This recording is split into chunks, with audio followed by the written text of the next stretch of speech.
그래서 하나님이 사랑하시는 아들 안에서 우리에게 거저 주신 하나님의 영광스러운 은혜를 찬미하게 하셨습니다.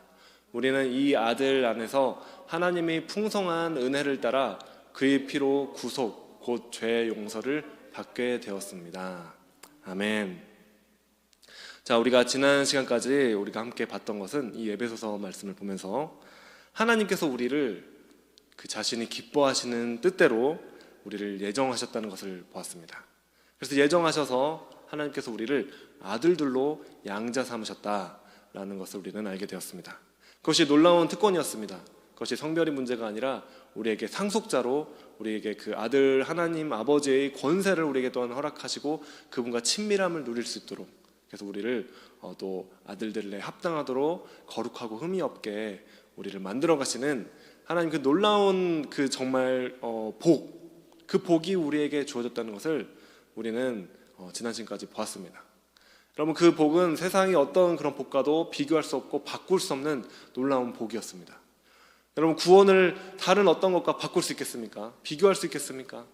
그리고 우리를 성화시켜 가시고 거룩하게 만드신 하나님의 그 은혜, 그 복, 그 복을 우리 성도들에게 하나님께서 주셨다는 것을 우리는 지난 시간까지 보았습니다. 아멘이십니까? 이 말씀을 강의하면서 저도 이 말씀을 굉장히 이렇게 깊게 예배소서를 이렇게 보는 것은 정말 처음이었습니다. 그러면서 정말 하나님께서 이렇게 너무나 놀라운 복을 우리에게 주셨구나. 단순히 우리가 뭐 이렇게 성공하고 막 유명해지고 권력이 생기고 뭐 부자가 되는 거, 그런 복이 어떤 복이 아니라 정말 하나님이 그 은혜, 예수 그리스도께 예비된 준비된 그 모든 복이 다 우리에게 주신 복이구나. 그것을 우리는 깨달았던 것입니다. 그리고 제가 방금 말씀드린 그런 우리에게 필요한 것들, 물질적인 풍요나 어떤 우리에게 필요한 것들은 하나님께서 우리에게 정말 보너스와 같이, 그리고 하나님의 뜻을 따를 때 그 우리에게 하나님께서 그 하나님이 나라를 우리가 확장해 나가고 감당할 수 있도록 필요에 따라서 우리에게 또한 것들을 주신다는 것을 우리는 봤습니다. 자, 오늘 이 하나님께서 오늘 말씀 보니까 하나님이 사랑하시는 아들 안에서 우리에게 거저 주신 하나님의 영광스러운 은혜를 찬미하게 하셨습니다. 이렇게 말씀하고 있습니다. 지난 시간까지 하나님께서 아들들로 이제 양자 삼으신 것을 예정하셨다. 그것이 이제 택정하심, 그 예정하심의 목적이었습니다. 그런데 이 그 문장이 끝나지 않고 계속해서 오늘 이 6절로 이어지고 있습니다. 그러니까 하나님의 목적에 대해서 계속해서 이어서 사도 바울은 말씀하고 있는 것입니다. 오늘 본문을 볼 때 하나님께서 지금까지 제가 말씀드린 설명드린 이렇게 우리에게 그 큰 복을 주시고 우리에게 그 큰 특권을 주셨는데 다만 거기서 이제 우리가 하나님의 아들들이 되고 복을 누리고 거기서 끝나는 것이 아님을 오늘 6절 말씀 통해서 이어서 우리는 보게 됩니다. 하나님께서 이렇게 행하신 모든 일이 궁극적인 목적이 있는 것입니다. 그것이 무엇인가? 그것은 우리는 오늘 본문에서 보게 되는데 바로 하나님을 찬송하는 것임을 우리는 보게 됩니다. 이것이 무슨 의미인지 자세하게 말씀드리고자 합니다. 오늘 본문을 개역 개정으로 한번 더 보도록 하겠는데 함께 넘겨주시고요. 자, 제가 읽어드리겠습니다. 이는 그가 사랑하시는 자 안에서 우리에게 거저 주시는 바 그의 은혜의 영광을 찬송하게 하려는 것이라. 7절, 우리는 그리스도 안에서 그의 은혜의 풍성함을 따라 그의 피로 말미암아 속량 곧 죄사함을 받았느니라. 아멘. 자, 그의 은혜의 영광을 찬송하게 하려는 것이라 라고 말씀하고 있습니다. 이 영어 성경에는 6절에 바로 praise입니다. praise, 찬송, 찬양, praise, 하나님을 높여드리는 것, 찬양을 말하는 것이죠. 자, 여러분, 그래서 오늘 찬양에 대해서 말씀드리고자 합니다. 여러분, 찬양은 무엇입니까? 여러분, 그것은 단순히 어떤 예배 가운데 우리가 어떤 정점으로 가기 위한 어떤 준비되는 과정이 아닙니다. 그리고 거쳐 지나가는 어떤 단계가 아닌 것입니다.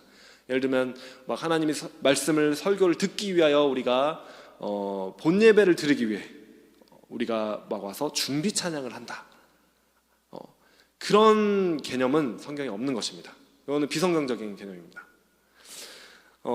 이 찬양은 어떤 수단도 아니고 과정도 아니라는 것을 우리는 명확하게 알아야만 합니다.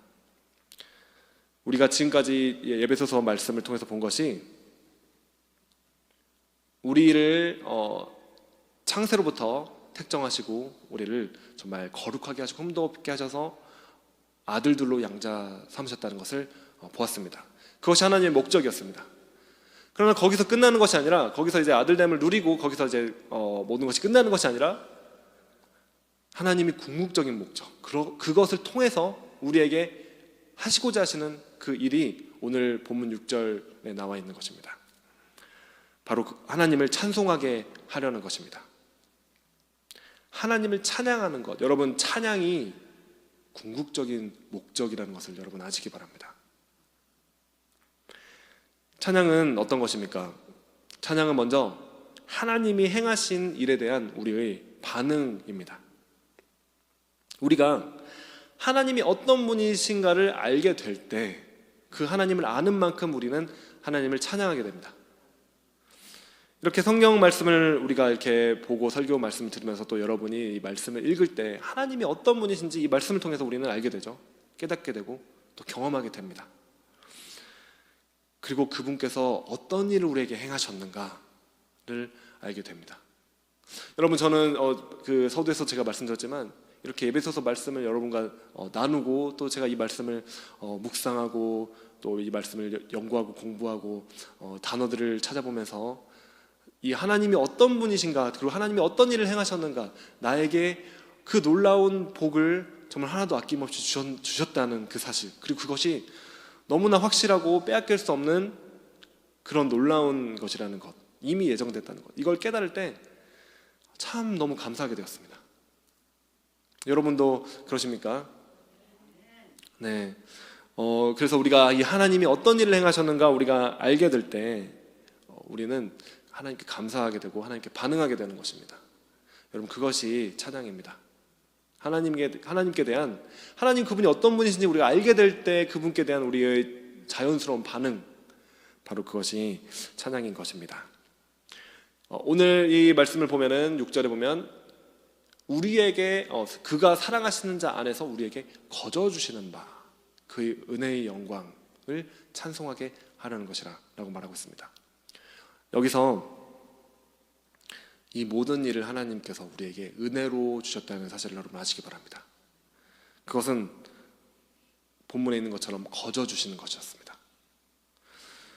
우리가 자격이 하나도 없을 때, 아니 우리가 존재하기도 전에, 그리고 우리가 지금 하면서 또 죄 가운데, 죄성 가운데 또 하나님의 원수 되었을 때, 하나님을 알지도 못하고 하나님을 반역하고 배반하고 하나님의 말씀대로 살지 않았을 그때에도 바로 그때 하나님께서는 우리를 택정하셨던 것입니다. 우리를 하나님께서 그렇게 복을 주시기로 작정을 하신 것입니다. 자격이 있어서 우리가 받는 것이 아닙니다. 자격이, 우리가 어떤 행위를 해서, 우리가 어떤 노력을 해서 이 자리에 온 것도 아니라는 사실입니다. 그래서 이것이 거저 주시는 것이고, 그래서 이것이 은혜입니다. 은혜는 우리가 어떤 행위나 일을 해서 그 대가로 받는 것이 아닙니다. 값없이 공짜로 거저 주시는 것이 바로 은혜입니다. 하나님이 이미 우리에게 이렇게 행하신 그 일을 우리는 되갚을 수 있는 방법도 없습니다. 그것을 우리가 만약에 우리 힘으로 되갚을 수 있다, 그것은 은혜가 아닌 것입니다. 우리가 어떻게 노력하고 애쓰던, 심지어 우리가 목숨을 하나님께 다시 드린다고 하더라도 그것으로 은혜를 갚는 것은 아닙니다. 갚을 길이 없습니다. 갚을 길이 없기 때문에 놀라운 은혜인 것입니다. 다만 우리는 은혜를 받은 자로서 감사함으로 하나님께 우리의 삶을 드리며 우리의 목숨을 드리며 하나님 섬기는 것이지, 그것이 우리가 어떤 은혜를 갚기 위한 수단은 아니라는 사실을 여러분 아시기 바랍니다. 여러분, 거저 받았습니다. 이미 지불된 것입니다. 받으면 되는 것입니다. 은혜는 이렇게 귀한 것입니다.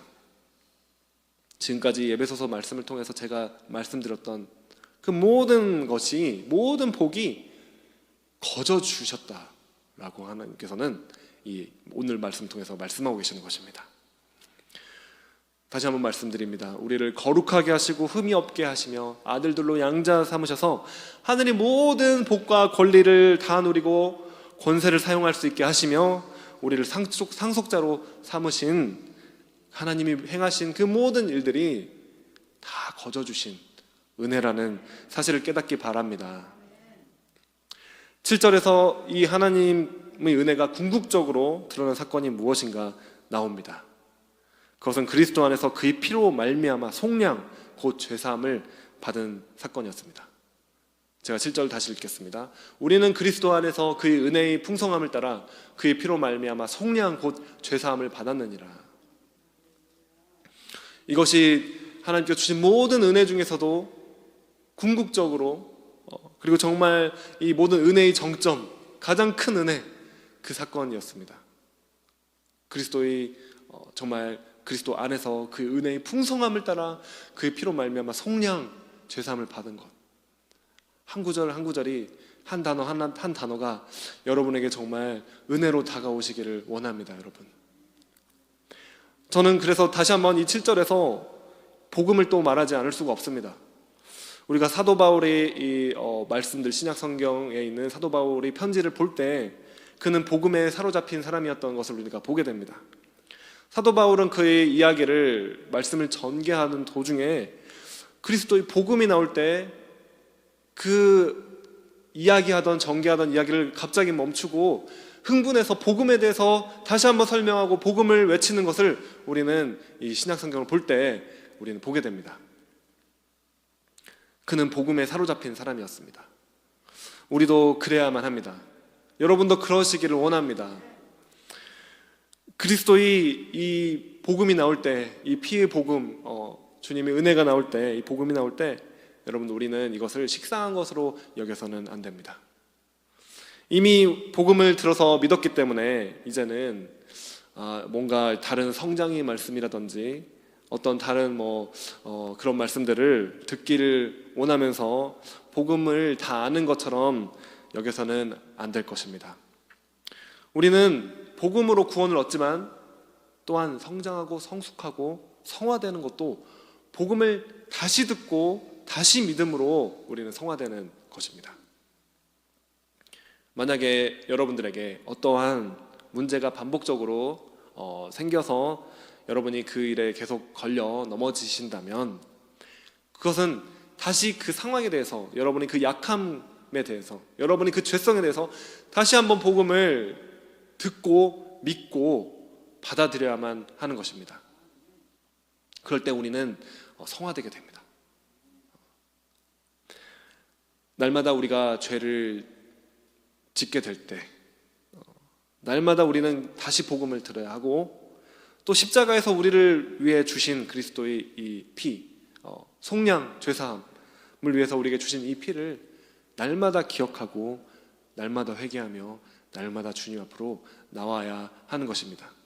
그렇기 때문에 여러분, 복음을 식상한 것으로 여기지 마시기 바랍니다. 나는 이 복음을 이미 다 들었고 다 믿었다라고 자만하시지 마시기 바랍니다. 복음 전할 때만, 전도할 때만 필요한 말씀이라고 생각하지 마시기 바랍니다. 이 복음이 여러분 삶 가운데 구체적으로 모든 면에서 적용되어야만 합니다. 그럴 때 여러분에게 변화가 일어나고, 그럴 때 여러분이 성장하며 성숙해가며 성화되게 되는 것입니다. 그러므로 말씀에서 로마서에는 믿음은 들음에서 나며 들음은 그리스도의 말씀으로 말미암느니라 라고 말했는데, 그렇기 때문에 우리가 믿음이 생기기 위해서는 이 복음을 들어야만 하는 것입니다.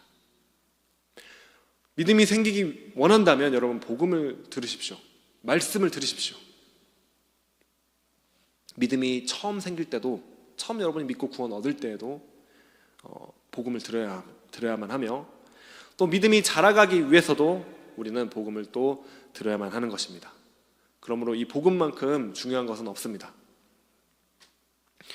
은혜의 궁극적인 정점이 제가 말씀드렸다시피 이미 7절에서 나오는 그리스도 안에서 그의 피로 말미암아 죄사함을 받은 이 사건이 바로 그의 은혜의 풍성함을 따라서 우리에게 주어진 가장 큰 궁극적인 사건인 것입니다.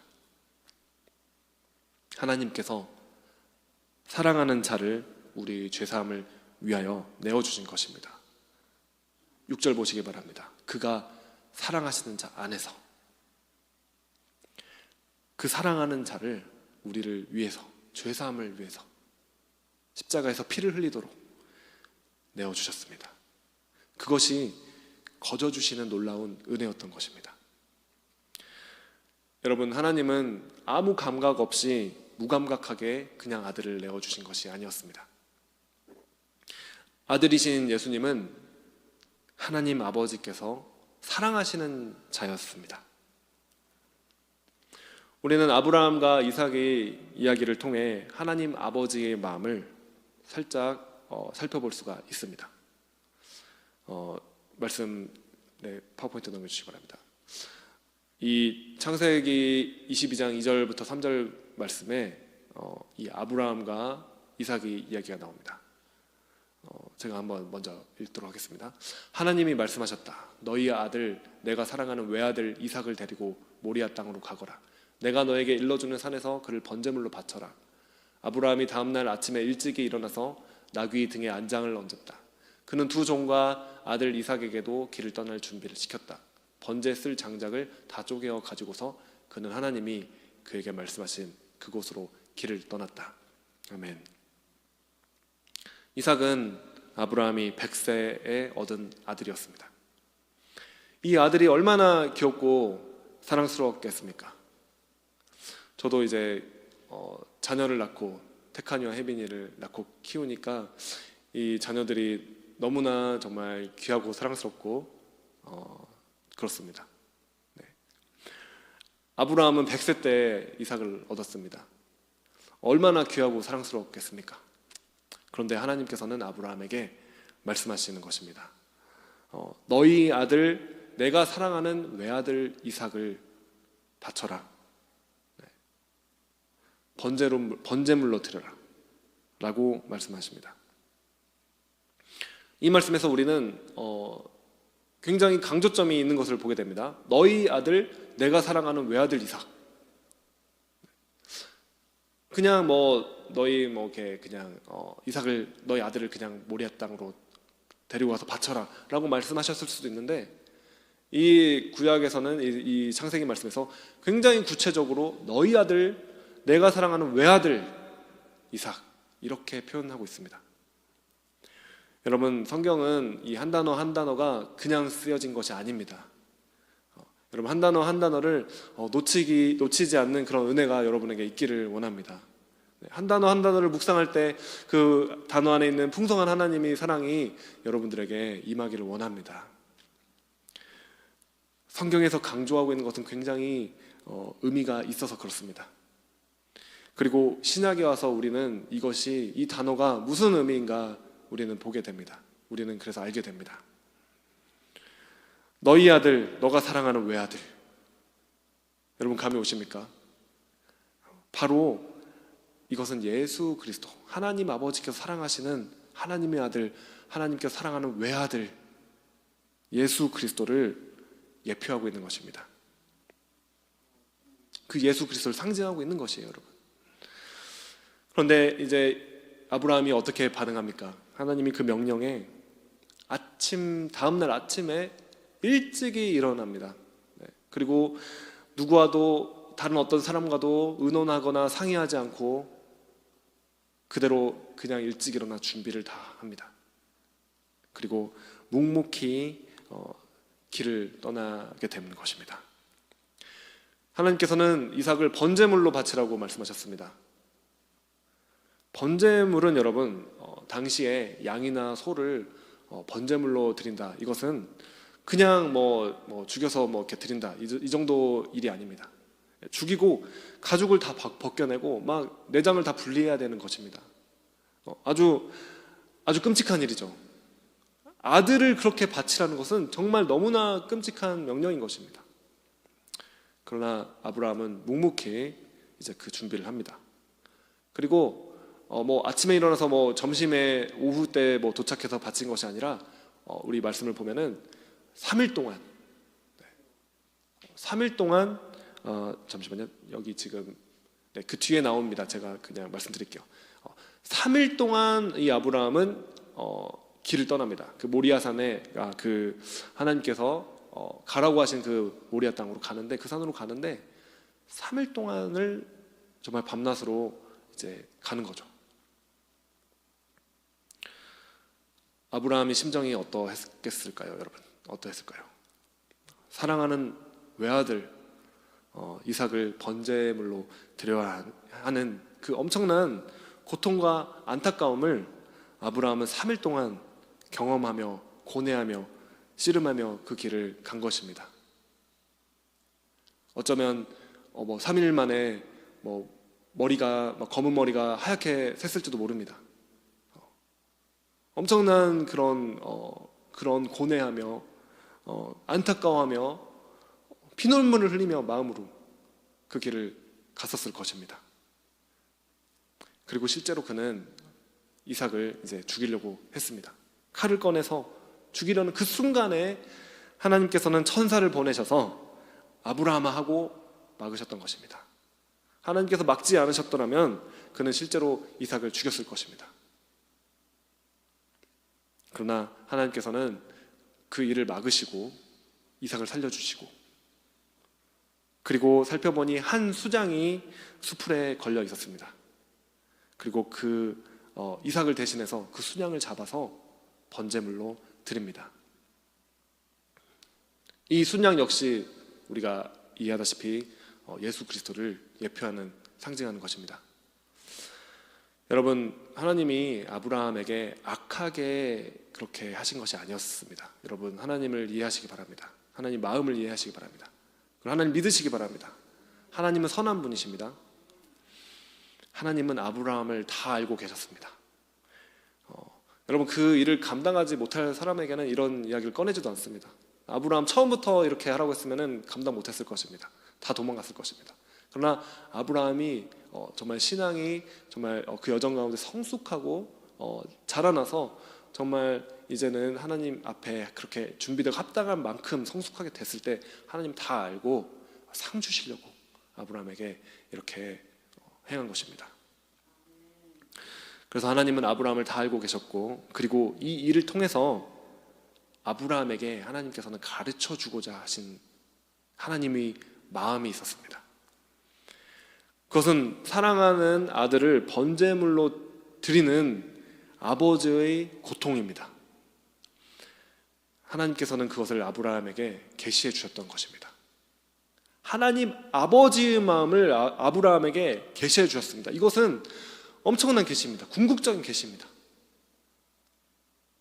우리의 신앙의 모든 여정 가운데서 하나님께서는 하나님이 어떤 분이신가, 또 그분이 마음과 감정과 생각이 어떤 것인가 우리에게 알려주시기 원하십니다. 아브라함에게는 하나님께서 그 아버지의 마음을 알려주셨던 것입니다. 하나님은 모든 준비를 이미 다 해놓으셨습니다. 그래서 여호와 이레라고 합니다. 모든 것들을 하나님이 다 준비해 주셨습니다. 다 아시고 준비하셨던 것입니다. 순양을 준비해 주신 분이십니다. 우리는 여기서 하나님께서 다만 어떤 초월적인 신이시기 때문에, 하나님이시기 때문에 그냥 감정 없이 무감각하게 모든 걸 다 아시니까 다 알고서는 그냥 감정 없이 외아들이신 예수 그리스도를 그냥 내어줄 수 있었을 것이라고 쉽게 생각해서는 안 될 것입니다. 이 말씀을 읽을 때, 이 에베소서 말씀을 읽을 때 사랑하는 자, 그 사랑하는 자를 내어주신 그 피로 속량 죄사함을 우리에게 주셨다라는 이 말씀을 그냥 주셨구나, 주셔서 받았다, 이렇게 생각해서는 안 되는 것입니다. 이 말씀을 읽을 때 하나님 아버지의 마음을 이해하고 느낄 수 있어야만 합니다. 아브라함이 3일 길을 가면서 이삭을 번제 드리려고 생각하면서 느꼈던 그 고통, 죽음, 그 모든 감정을 하나님 아버지께서는 더 크게 느끼시면서도 아들을, 자신이 그 사랑하시는 아들을, 외아들을 우리에게 내어주신 것입니다. 이 사실을 생각할 때 하나님께서 우리를 향하신 사랑과 은혜가 얼마나 깊으신지 우리는 약간 짐작할 수 있을 것입니다. 다 알 수가 없습니다. 그러나 제가 지난주에 말씀드렸지만 이 사랑을 우리가, 이 은혜를 다 알 수는 없지만 그러나 최대한 알기 위해 우리는 애써야 하는 것입니다. 자격 없는 죄인인 우리를 위해서 아들이신 예수 그리스도께서 죽으시고 그 피를 흘리게 하신 그 사실, 그것이 바로 모든 은혜 중에서도 은혜이며 모든 풍성한 은혜 가운데서 가장 풍성한 은혜라는 사실을 여러분 믿으시기 바랍니다. 그래서 우리가 이 사실을 알게 될 때 우리는 이 은혜에 대해서 자연스럽게 반응하게 될 것입니다. 그때 나오는 감사와 그 하나님의 영광, 그리고 또 그 그리스도의 영광에 대한 우리의 반응, 그것이 바로 찬양인 것입니다. 그러므로 찬양은 어떤 예배의 준비를 위한 것이나 준비 찬양이나 도구나 그런 것이 아닙니다.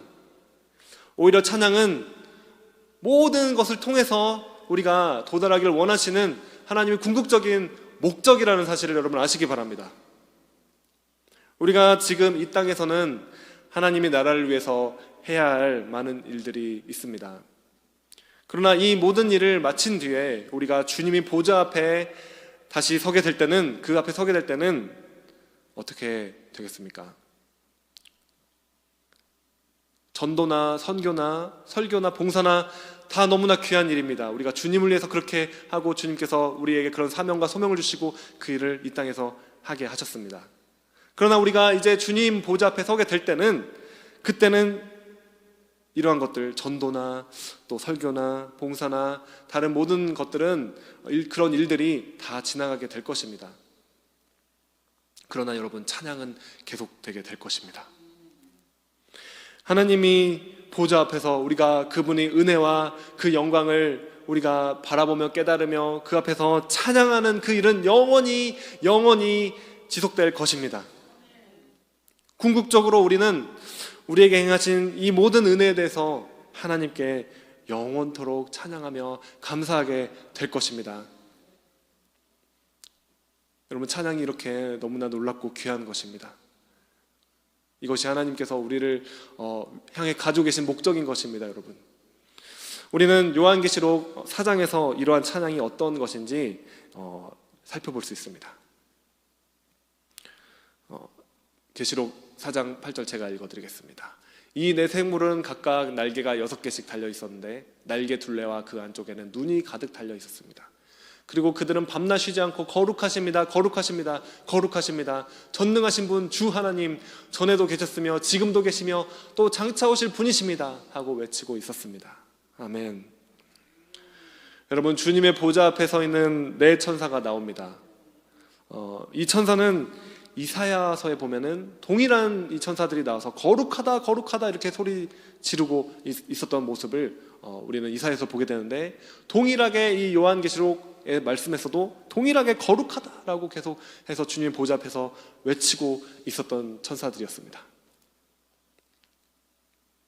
이 이사야서의 말씀과 이 요한계시록을 기록한 그 시기는 대략 이렇게 학자마다 다를 수 있겠지만 대략 한 700년 정도 차이가 납니다. 그런데도 동일한 찬양을 하고 있었습니다.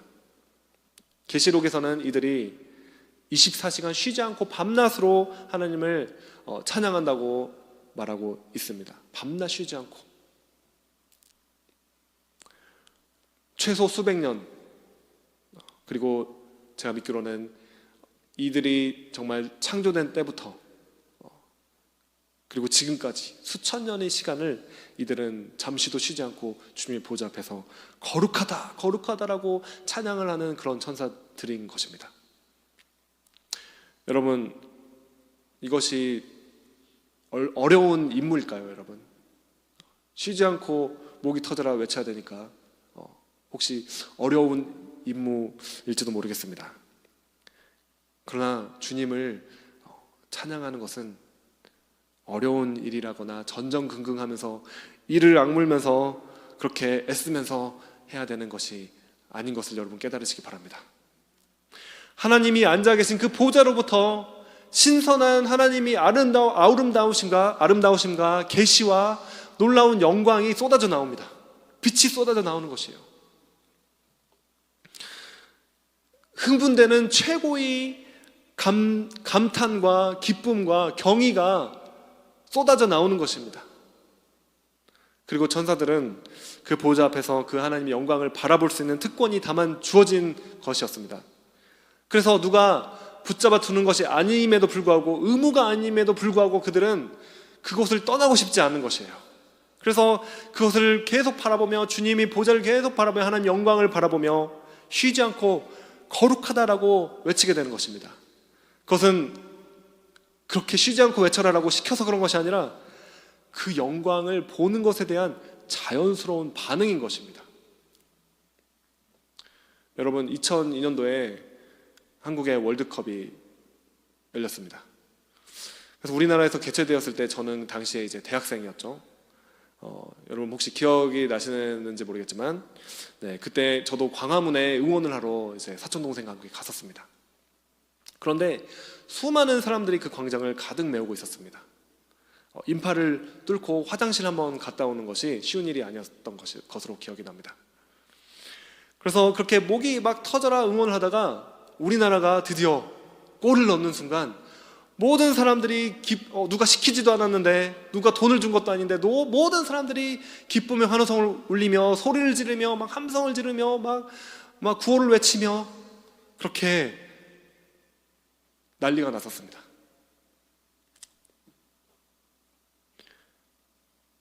여러분, 하나님의 보좌 앞에서 24시간 밤낮으로 쉬지 않고 거룩하다라고 외치는 천사들은 자발적으로 신이 나서 흥분해서 환호성을 지르는 것입니다.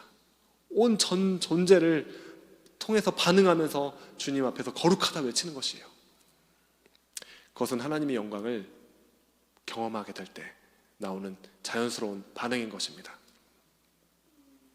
오늘 우리가 예배의 자리에서 그 하나님의 영광을 경험하게 되기를 원합니다. 그 은혜가 무엇인지, 영광이 무엇인지 우리가 깨닫게 될 때, 그때 우리는 자연스럽게 그 하나님께 환호성을 지르며 기뻐하며 신나하며 감사하게 될 것입니다. 제 간증도 있는데 다음에 기회가 되면 또 나누도록 하겠습니다. 시간이 많이 지난 관계로 말씀을 마무리하면서 여러분, 찬양에 대해서 마지막으로 말씀드리면, 이 찬양은 음악의 스타일이나 장르의 문제가 아니라는 것을 말씀드리고자 합니다. 물론 아름답고 뛰어난 우리 마음을 사로잡는 그런 음악이 우리가 하나님을 예배하고 찬양하는데 아주 도움이 될 것입니다. 그러나 그것을 넘어서서 우리에게 하나님께서 베푸신 그 은혜를 우리가 진정으로 깨닫는다면, 그래서 하나님이 그 영광을 우리가 바라보고 기뻐하며 감사하며 반응할 수 있다면, 여러분, 그것이 이 말씀이 말하는 진정한 찬양인 것입니다. 여러분, 그것을 우리는 본문을 통해서 오늘 보게 되는 것입니다. 정리하자면, 지금까지 본 것처럼 찬양은 다른 어떤 것을 이루기 위한 과정이나 수단이 아닙니다. 찬양은 이 모든 일을 행하신, 우리에게 모든 복을 주신 하나님의 궁극적인 목적이었습니다. 우리가 하나님을 진정으로 기뻐하고 감사하며 찬양하는 것, 그것을 하나님께서는 원하셨던 것입니다. 그것이 목적인 것이었습니다.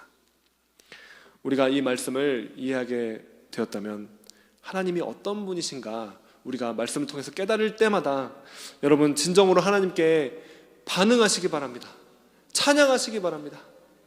하나님께서 나에게 이러이러한 은혜를 주셨구나, 감사하시기 바랍니다. 찬양하시기 바랍니다. 이 수정같이 맑은 물 교회가 그렇게 하나님을 찬양할 수 있도록 하나님께서 우리를 이끌어 주시기를 간절히 원합니다. 기도하시겠습니다.